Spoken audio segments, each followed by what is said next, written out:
2016년 한 해 항상 새로운 날 하나님의 선하님이 우리를 감싸시기를 간절히 축원합니다. 우리가 흔히 우주에는 세 가지 형태의 영이 있다고 얘기를 하죠. 하나는 성령, 하나님의 영이 계시고, 그 다음에 악령, 마귀의 영이 있죠. 그리고 인간의 영입니다. 그리고 기하학이라는 것을 공부할 때에 뭐 다 아는 얘기지만은 한쪽과 한쪽에 점을 찍어서 딱 그을 선이라고 그러죠. 그 선을 1차원이라고 얘기합니다. 또 수백 개, 수천 개의 선을 그어서 만든 것이 평면이죠. 그걸 2차원의 세계라 얘기하죠. 평면을 쌓으면은 3차원의 입체가 되어집니다. 1차원의 선부는 2차원의 면에 포함되어지고 2차원은 3차원의 입체에 포함되어지고 또 지배를 받게 되어집니다. 우리가 사는 이 물질 세계는 3차원의 세계이죠. 그렇다면 3차원의 물질 세계를 지배하는 것이 무엇이겠습니까? 그건 곧 4차원의 세계입니다. 이 4차원의 세계를 영의 세계라 이렇게 얘기하죠. 4차원에 속한 영의 세계는 그러면 어떤 세계입니까? 우리 창세기 앞에 맨 앞쪽으로 가면은 창세기 1장 2절이 땅이 혼돈하고 공허하며 흑암이 깊음 위에 있고 하나님의 신은 수면에 운행하시느니라는 말씀이 있죠.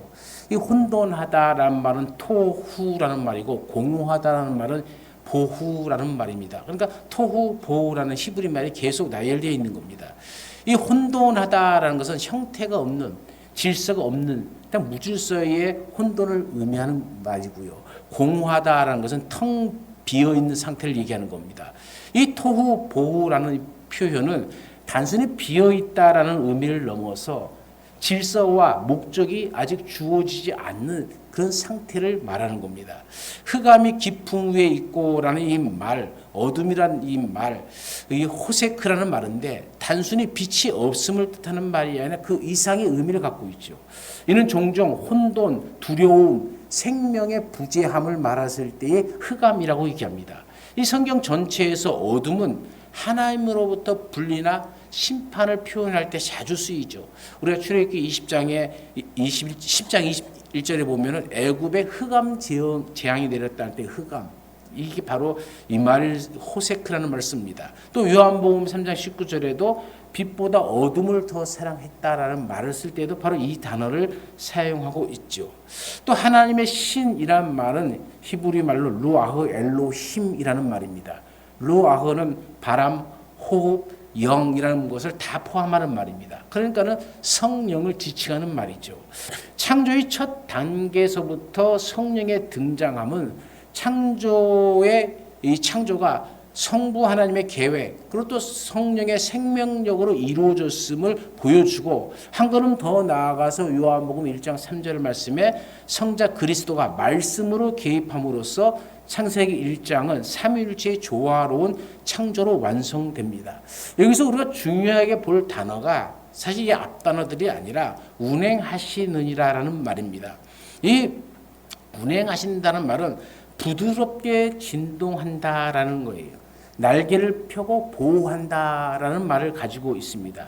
신명기 32장 11절에 독수리가 새끼를 운행하다라는 이 표현이 동일하게 사용된 말입니다. 마치 독수리가 이 알을 꽉 품고 있듯이 또 알이 자라나서 이제 깨서 부화되어졌을 때에 그 새끼를 품듯이 넓게 펴서 보호한다라는 의미를 말하는 것이죠. 그러니까 운행한다는 말은 하나님의 보살핌과 보호하심을 나타내는 말입니다.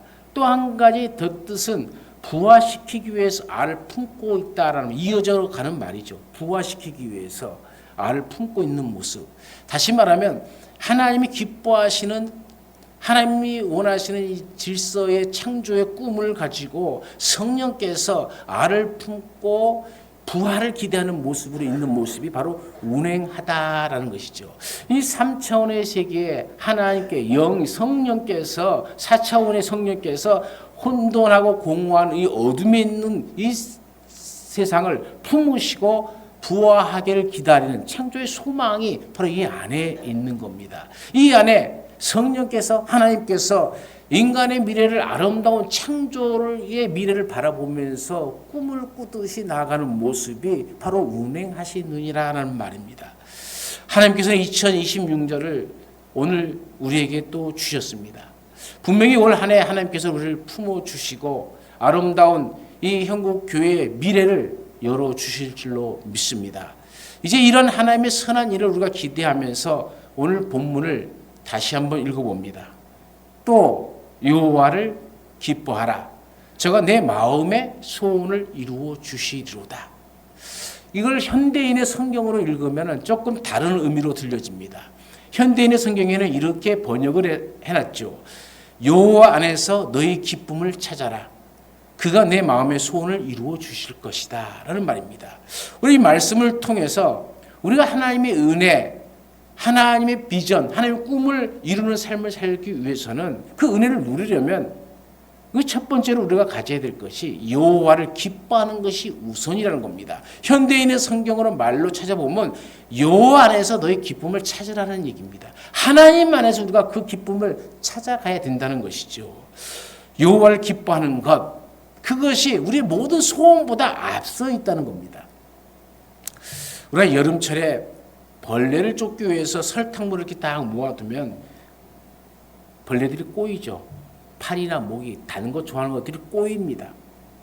그런데 향기로운 꽃을 심어두면 벌과 나비가 찾아오죠.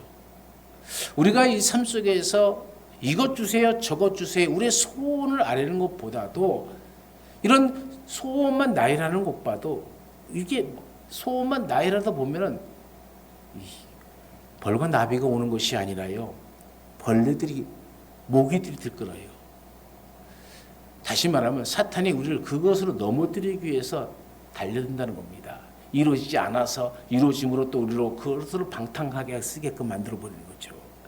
하지만 우리가 하나님이라는 꽃을 진심으로 기뻐하고 그 향기를 내뿜으면 우리가 구하지 않는 복까지 자연스럽게 찾아오는 것이죠. 이것이 여호와 안에서도 기쁨을 찾으라는 현대인의 성경적 번역의 의미의 해석입니다.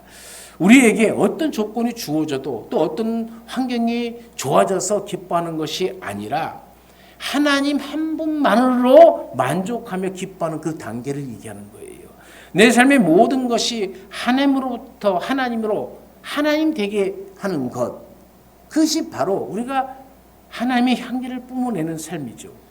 하나님을 나의 소원 해결사가 아닌 나의 가장 친밀한 사랑의 대상으로 모실 때에 기쁨이 시작되어지고 이 기쁨 안에서 우리의 모든 소원이 아름답게 이루어져 가는 걸 이야기하고 있는 겁니다. 우리가 하나님을 기뻐하면 우리의 마음이 하나님의 마음과 자연적으로 합해지기 시작하는 것이죠. 그래서 그 첫 번째가 우리가 품은 선한 소원 자체가 이미 하나님께서 우리 안에서 시작한 일이라는 것이죠. 빌립보서 2장 13절에 너희 안에 행하시는 이는 하나님의 신이 이렇게 얘기하고 있지 않습니까? 자기의 기쁘신 뜻을 위하여 너희에게 소원을 두고 행하게 하신다 그래요. 우리 하나님의 마음과 하나가 되면 우리의 마음에 소원하는 것이 하나님의 소원이 되어지고 하나님의 소원이 우리의 소원이 되어지는 거예요. 그것을 빌립보 교인들에게 바울이 너희 안에서 행하시는 이는 하나님이시다. 하나님의 기쁘신 뜻을 위해서 너에게 소원을 주셨다라고 설명을 하고 있는 겁니다. 성령께서는 여러 가지 꿈과 비전을 우리들의 마음속에 불어넣어 주시고 그것을 통해서 계속 말씀하시는 겁니다. 그것을 이루어지기 위해서 기도하라. 그것을 이루어지기 위해서 내가 행할 일을 행하라. 그것이 이루어짐으로 기뻐하라. 이런 성령의 음성에 우리가 친밀해야 된다는 겁니다. 여러분은 꿈과 비전을 통해 어떤 것이 이루어지기를 원합니까?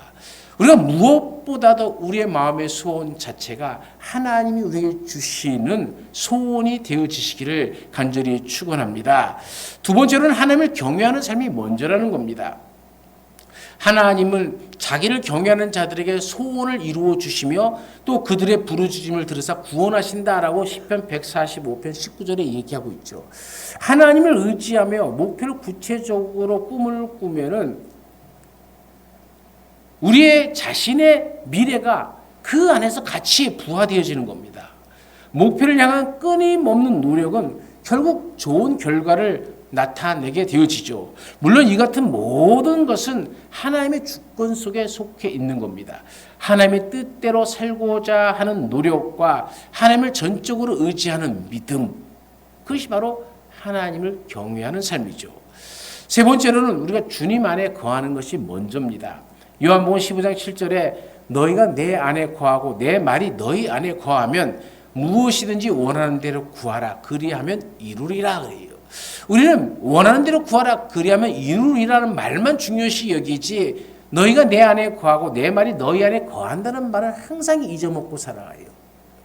여러분 신앙이 뭡니까? 주님 안에 거하는 것이 기본입니다. 그런데 우리는 자꾸 이것을 거꾸로 생각한다는 것이죠. 우리가 꿈을 꾸더라도 성령 안에서 꿈을 꿔야 되는 것이죠.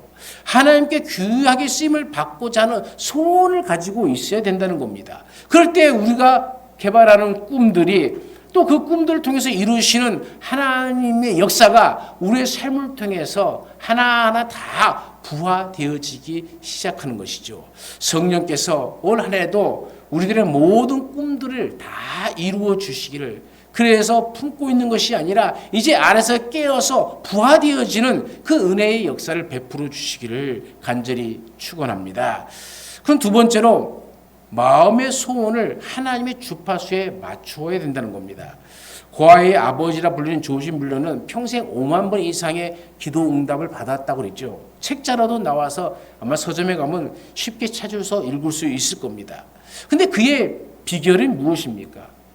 그는 그렇게 얘기합니다. 먼저 내 영혼이 하나님 안에서 행복해지는 것이다. 그래요. 여러분 하나님 안에서 행복하십니까? 하나님의 생각으로 내 영혼이 기뻐하십니까? 아니면 세상에 조금만 환경이 바뀌어도 조금만 듣기 싫은 소리 들어도 내 심령이 확 무너져 버리고 낭망하고 처져 있습니까? 우리가 그것을 중요시 여겨야 되는 겁니다. 조지 뮬러는 한 번도 실망하거나 낭망하지 않았어요. 기도가 이루어지지 않는다 그래도 그 기도가 이루어질 줄 믿었어요. 그리고 그 믿음 가운데 그 기도가 이루어진 겁니다. 그는 아침마다 기도를 시작하기 전에 말씀을 통해서 하나님으로 인해 마음에 충분히 기뻐할 때까지 머물러 있었다고 그래요. 마음이 비로소 하나님으로 가득 찼을 때 그 드려지는 소원이 바로 응답이었다. 응답의 열쇠였다라고 고백을 합니다. 우리는 아침에 눈을 뜨고 무엇으로 그렇게 바쁘게 살아갑니까? 눈을 뜨고 하나님이 내 심령에 가득 채워질 때까지 기도하고 또 그 기도함으로 아뢰는 모든 것들이 우리 가운데도 이루어지기를 간절히 축원합니다. 중요한 것은 하나님은 모든 소원이 아니라 내 마음의 소원을 이루어진다 이렇게 얘기하고 있죠. 중요한 것은 그 소원의 출처입니다. 내가 하나님을 기뻐하며 그분 안에 거할 때에 하나님은 내 마음속에 새로운 소원을 주십니다. 하나님의 소원을 주십니다. 나의 이기적인 욕심이 아니라 하나님의 영광을 위한 거룩한 열망이 내 소원이 될 때 그 기도는 반드시 응답되어질 줄로 믿습니다. 하나님은 우리가 구하는 것보다도 더 좋은 것으로 항상 응답해 주시는 하나님이심을 믿으시길 바랍니다. 세 번째로 하나님의 약속은 반드시 이루어진다는 겁니다. 그가 이루어 주시리로다 이 문장의 주어는 내가 아니라 하나님입니다. 우리는 노력하고 애쓰지만 마지막으로 매듭을 지으시는 분은 하나님이시라는 것이죠. 이루어 주시리로다는 히브리 원어적 의미는 허락하다, 산출해 내다라는 뜻을 담고 있습니다. 하나님께서 친히 그 결과를 만들어 내시겠다는 강력한 약속이죠. 이러면 우리가 하나님이 천지 창조함을 믿지 않습니까? 그렇다면 우리의 이 응답이 내 생각, 내 방법, 내 상식, 내 세상적인 지혜를 갖고 바라지 말라는 거예요. 하나님은 얼마든지 내 기도의 응답에 창조의 역사를 더하여 응답해 주신다. 이것이 바로 이루어 주시리로다. 산출해 낸다는 그런 의미를 갖고 있습니다. 우리는 그저 하나님을 즐거워하며 기뻐하면 됩니다. 나머지는 하나님의 시간표대로 완벽하게 성취되어진다는 말씀입니다. 그러므로 이제 우리는 그 첫 번째로 성령의 언어인 꿈과 비전을 잉태해야 됩니다. 부화하기 위해서는 잉태가 되어야 되지 않겠습니까?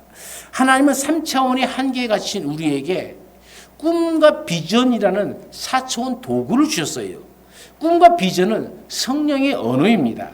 하나님은 요엘 선지자를 통해서 요엘서 2장 28절에 뭐라고 얘기합니까? 너희 늙은이는 꿈을 꾸며 너희 젊은이는 이상을 볼 것이라 이렇게 말씀합니다. 우리에게 이 꿈이 없으면 우리는 결코 창조적인 사람이 될 수 없고 인생의 목표를 상실하고 맙니다. 성령님은 우리가 마음속에 품은 꿈을 부화시켜 현실로 끄집어내십니다. 여호와를 기뻐하라는 이 말씀은 곧 주님이 주시는 거룩한 꿈을 마음껏 즐거워하고 그 꿈에 주파수를 맞추고 살아가라는 의미 아닙니까? 여러분의 마음은 지금 무엇을 품고 있습니까? 성령께서 주시는 영적 언어인 꿈과 비전을 마음속에 먼저 잉태해야 됩니다. 그것이 이루어질 미래를 미리 맛보며 기뻐해야 됩니다. 그럴 때에 성령의 부하 작용이 시작되어지는 겁니다. 여러분은 여러분이 하는 일에 성령께서 하신 일을 직접 보게 되어지는 것이죠. 하나님을 의지하며 목표를 구체적으로 꿈을 꾸면은 우리 자신의 미래가 아름답게 부화되어지고 목표를 향한 끊임없는 노력은 결국 좋은 결과를 이루어내는 것이죠. 물론 이같이 모든 것은 하나님의 주권 안에 속해 있는 것이니까는 하나님의 뜻대로 살고자 하는 노력과 하나님을 전적으로 의지하는 믿음이 반드시 요구되어진다는 겁니다. 성령 안에서 꿈을 꾸라. 그 말입니다. 이 꿈이 내 안에서 잉태가 되어지고 내 안에서 자라나게 되어지면 때가 되면 아이가 출산하듯이 출산하는 것이고 알이 깨져 부화하듯이 그와 같이 역사, 생명의 역사가 오늘 우리 삶 속에 2026년 한 해를 살아가는 우리 성도들의 가정과 또 심령 속에 함께 하시기를 간절히 축원합니다. 두 번째는 바라봄의 법칙을 통해 믿음으로 나아가야 되죠. 사람을 창조하실 때 하나님께서는 다른 동물들과는 달리 하나님 자신의 생기를 그 코에 불어 넣으셨다. 그래서 인간이 생명이 되었다라고 얘기합니다. 하나님께서는 우리 안에 4차원의 영적인 세계가 존재하게 했는데 그것이 바로 생명이라는 말입니다. 여러분은 왜 아담과 하와가 이 은혜를 저버리고 타락한 줄 아십니까?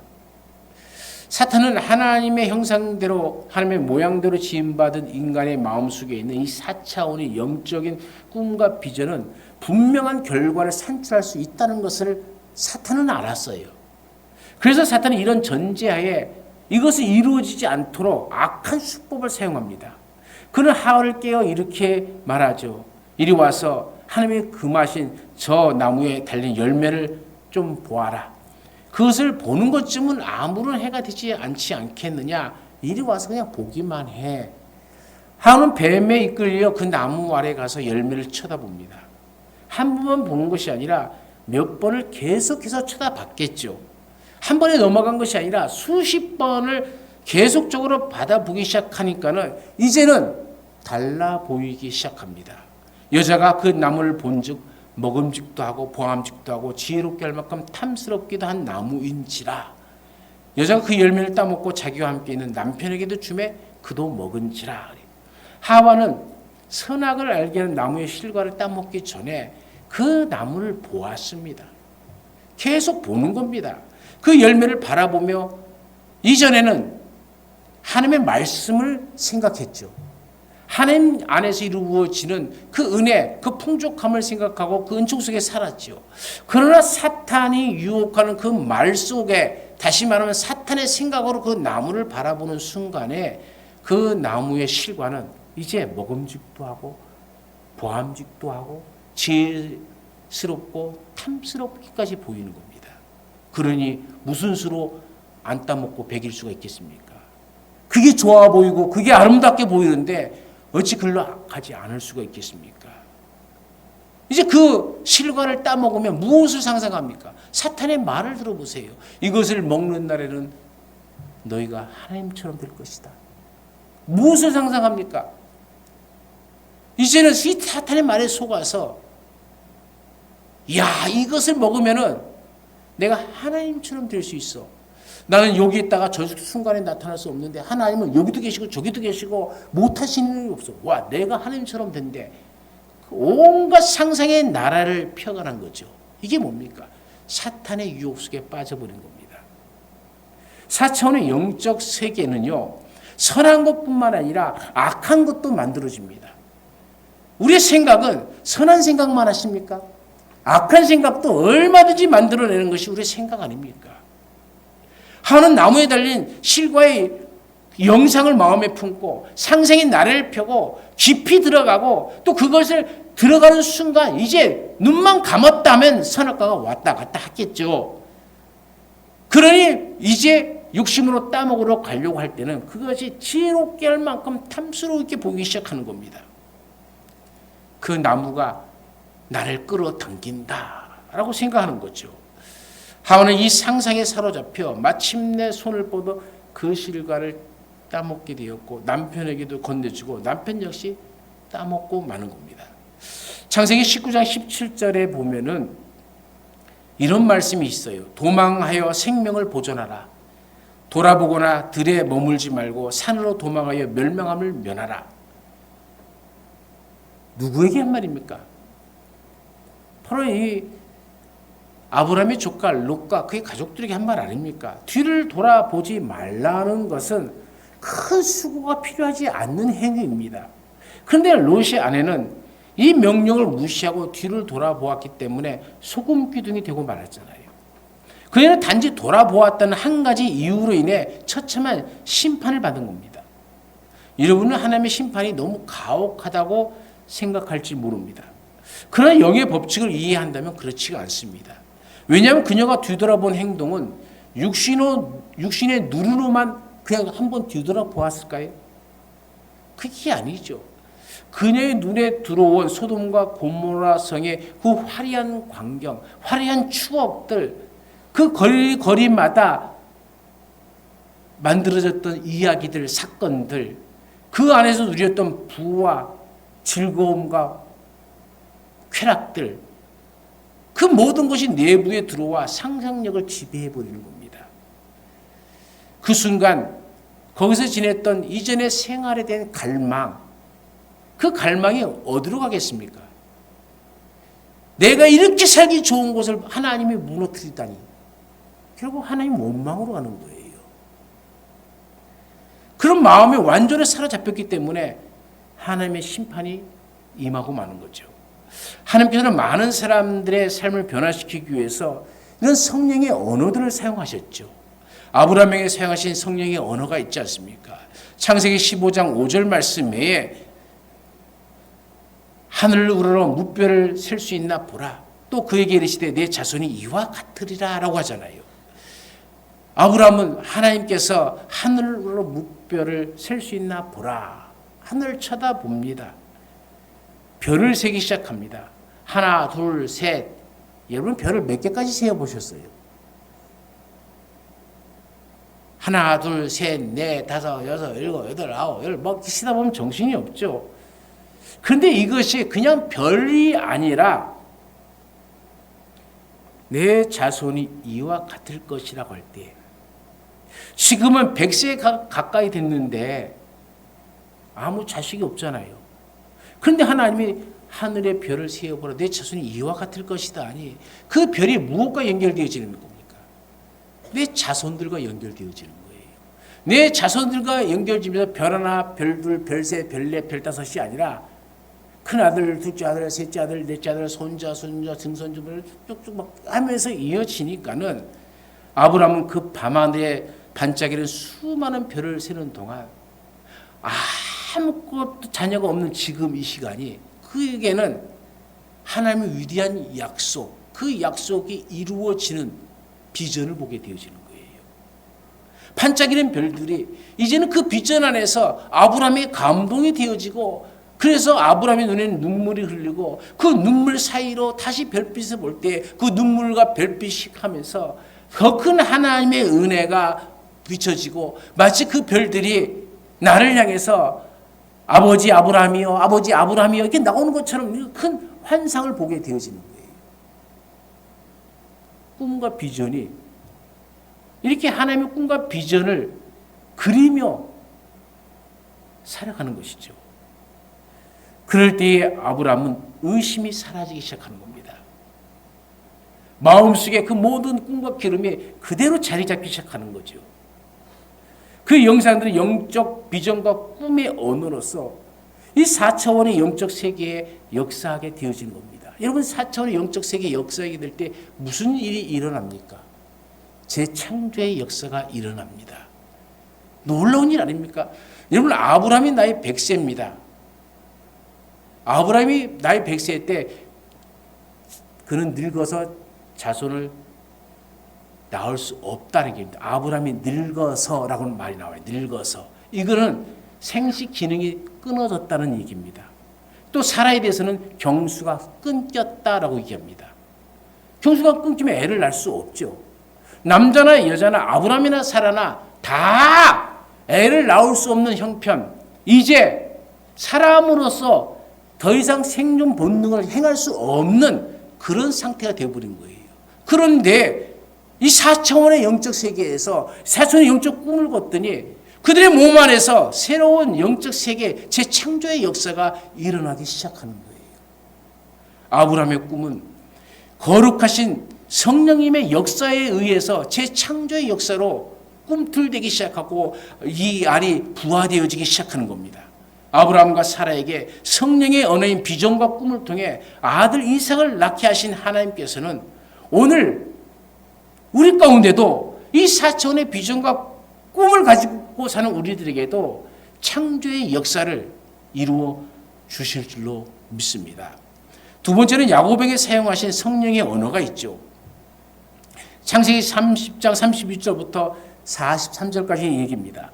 그 내용은 야곱이 외삼촌 라반의 소유인 얼룩이 없는 단색의 양들로 하여금 자신의 몫인 얼룩덜룩하고 점 있거나 아론의 양들을 낳게 하려고 계획을 세우는 실천 부분에 있죠.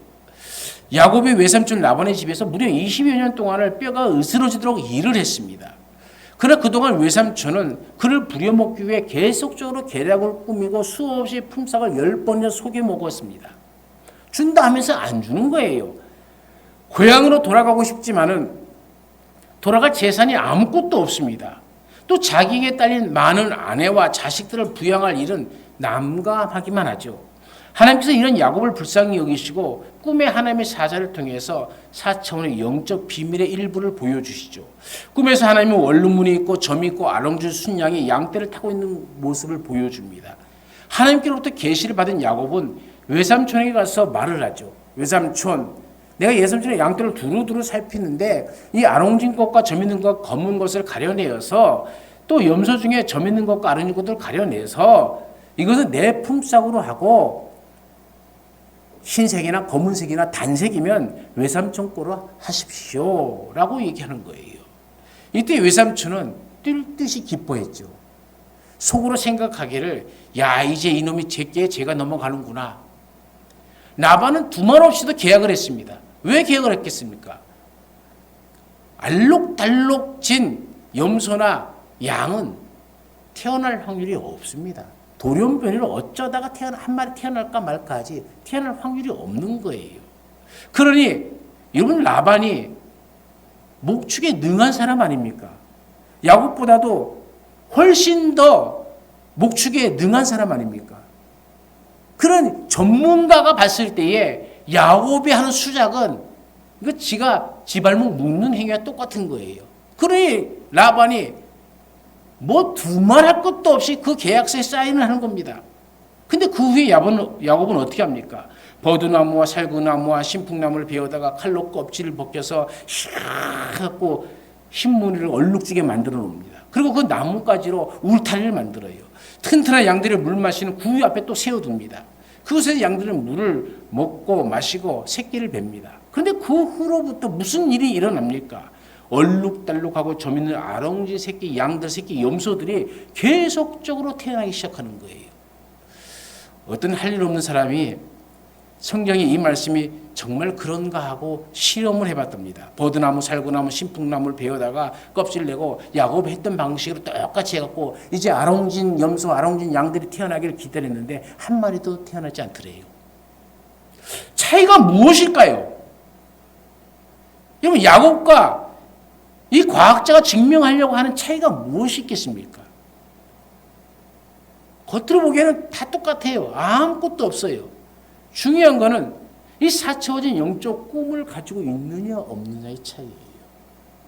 이 꿈을 가지고 있는 야곱에게는 기적이 일어나지만 창조의 역사가 새롭게 나타나지만은 과학적으로 증명하려고 하는 자에게는 그것은 일어나지 않죠. 왜? 4차원의 꿈이 없기 때문에 그런 겁니다. 4차원의 영적 세계에서 마음의 눈으로 바라보는 것은 위대한 역할을 합니다. 야곱은 믿음으로 이를 계획하고 실천한 사람이죠. 성령께서는 양들의 유전, 인자, 변환에 역사하기 시작하는 겁니다. 이걸 재창조의 역사라고 하는 것이죠. 신세계 양들이 얼룩덜룩하고 점있고 아랑우지 새끼들을 낳게 하시는 분은 성령 하나님이지 야곱의 수작이 아니라는 거예요. 야곱이 살았던 시대로부터 수천 년이 지난 후에 하나님께서는 또 다른 나무 하나를 세우셨습니다. 이번에는 갈보리 언덕 위에 십자가를 세우신 겁니다. 이 나무는 칼로 그 껍질을 벗겨서 얼룩진 반점이 있는 것이 아니고 하나님의 독생자의 생명의 피로 얼룩진 것이죠. 누구든지 예수의 보혈로 얼룩진 이 십자가 나무를 바라보면 성령의 능력으로 새 생명과 새 자화상과 새 꿈과 새 비전을 받고 변화될 수가 있는 겁니다. 마귀의 자녀에서 하나님의 자녀로 변화되어지는 역사가, 창조의 역사가 일어나는 겁니다. 성경에는 8,000가지가 넘는 약속이 있는데 이 약속들은 여러분에게 야곱이 점있고 얼룩진 나뭇가지로 쳐놓은 울타리와 같은 것이죠. 여러분은 버드나무, 살구나무, 신풍나무를 자르기 위해서 이제 산에 오를 필요가 없습니다. 예수 그리스도를 구주로 영접한 사람은 이제 성령으로 거듭나서 성령과 함께 살 수 있고 성령의 역사로 비전과 꿈을 소유하고 살아가는 것이죠. 그리고 인간의 삶의 터전인 삼천의 세계를 지배하는 성령과 함께 일하는 존재로 놀랍게 변화되어지는 겁니다. 하나님은 여러분의 소원을 들어주시기를 간절히 원하십니다. 여호와를 기뻐하라. 저가 내 마음의 소원을 이루어 주시리로다. 하나님 우리의 소원을 이루어 주실 준비가 다 되어 있습니다. 성경은 3차원이 아니라 4차원의 영적 세계에 대한 신령한 말씀들입니다. 하나님의 말씀을 통해 우리는 하나님께서 우리에게 주신 생명에 대해 알 수 있는 것이죠. 그 첫 번째가 성경 말씀을 통해 성령의 언어를 배워야 됩니다. 그러면 성령께서 여러분의 비전과 꿈을 어떻게 키워주시고 이루어주시는지를 보게 될 것이고 경험하게 될 것입니다. 여러분 성령께 맡기십시오. 성령께서 여러분에게 임하셔서 여러분이 읽는 말씀을 여러분 삶 속에서 소원을 가지고 그걸 가지고 기도하게 한다면 붙잡고 기도하십시오. 그러면 성령께서 창조의 역사를 통해서 이루어 주십니다. 두 번째는 하나님의 말씀에 따라 여러분의 소원을 마음에 간직하십시오. 수많은 사람들이 하나님의 기적을 보고 하나님께 영광을 돌려야 할 책임이 있습니다. 내 삶 속에서 기적이 일어나는 그 증거, 그 간증이 우리 삶 속에 있어야 되는 겁니다. 항상 그 마음, 하나님께서 주시는 거룩한 성령의 소원을 가지시기를, 잉태하시기를 간절히 축원합니다. 세 번째는 성령께서 여러분에게 성령의 언어인 꿈과 비전을 가르치도록 구하십시오. 기도하라는 얘기입니다. 성령을 의지하고 성령께서 여러분의 삶을 인도하는 대로 복종하십시오. 어떻게 하면 이렇게 살 수 있겠습니까? 성령의 소원에 어긋나지 않는 명확한 목표를 여러분의 마음속에 다시 한번 생각하십시오. 그리고 그 목표에 대해서 그림을 생생하게 사실적으로 여러분의 마음속에 그려 놓으십시오. 그리고 완전한 응답이 올 때까지 뜨겁게 기도하십시오. 하나님께서 모세에게 모든 기적을 행하시고 영광 받으신 것처럼 우리 역시 모세처럼 되어 하나님께서 우리를 위해 변함없이 일하는 것을 깨닫고 우리가 경험되어지고 그래서 2026년도 모든 것을 결산하는 그날에 우리의 입속에서 우리 입술에서 하나님이 내 삶 속에 이렇게 창조의 역사를 일으켰다는 놀라운 고백을 하는 2020년 한 해가 되어지기를 간절히 축원합니다. 언제나 우리 가운데 함께 하신 하나님, 주님의 사랑, 주님의 은혜를 우리가 늘 기리면서 살아갑니다. 하나님께서 우리에게 주신 꿈들이 있습니다. 그러나 그 무엇보다도 하나님을 기뻐하는 것이 먼저임을 깨닫습니다. 하나님이 기뻐하시는 일 무엇일까를 생각하고 하나님이 기뻐하시는 일에 우리가 한 걸음 한 걸음 더 가까이 나아감으로 하나님께서 내 마음의 손을 이루어 주신다라는 이 언약의 말씀이 이루어지게 하여 주옵소서. 그러기 위해서는 우리는 성령께서 주시는 꿈과 비전을 품어야 됩니다. 우리 가정에 대한 꿈도 비전도, 교회에 대한 꿈도 비전도 우리가 하나님께서 주신 그것을 붙들고 기도하고 간구함으로 마침내 2026년 한 해가 우리에게는 가장 은혜의 해요, 가장 복된 해로 우리의 입술에 고백이 하나님께서 우리에게 이렇게 새로운 일들을 창조하셨습니다라는 고백이 되어지게 하옵소서. 2026년 한 해 주께서 늘 동행하여 주시기를 간절히 원하오며 예수님의 이름으로 기도드리옵나이다. 아멘.